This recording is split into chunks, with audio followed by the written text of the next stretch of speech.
এখন আছি সঞ্জুদার গ্যারেজে। আর এই হচ্ছে আমাদের নয়ন, দোকান থেকে ডাইরেক্ট তুলে নিয়ে চলে এসেছি, কারণ আমার বাইকটা এখানে সঞ্জুদার গ্যারেজে দেবো, আর ওর বাইকটা করে বাড়ি যাব। আর কেন এসছি এই দেখো, এই চেঞ্জ পকেটটা চেঞ্জ হবে, কারণ ডেভিলের চেন খতম, টাটা বাই বাই হয়ে গেছে। আর চেনটা খুলে এ কর, এটা অ্যাকচুয়াল গোল্ডেন চেন, আর বাইকেও লাগানো আছে গোল্ডেন চেন, কিন্তু আর গোল্ডেন দেখা যাচ্ছে না। তো তোমাদের একবার দেখায় গোল্ডেন কালারের চেন। স্পকেট দুটো দেখা, স্পকেটগুলো গোল্ডেন না,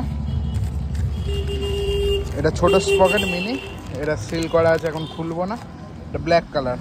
আর চেনটা হচ্ছে এখানে গিরিস দেওয়া আছে বলে, না হলে যখন ধোই পুরো গোল্ডেন। এই দেখো ফুল গোল্ডেন চেনটা, মানে যখন নতুন নতুন হেভি দেখতে লাগে, অ্যাকচুয়াল কিন্তু কদিন পর সেই কালোই হয়ে যায়, আবার যখন ওয়াশ হয় তখন ভালো লাগে।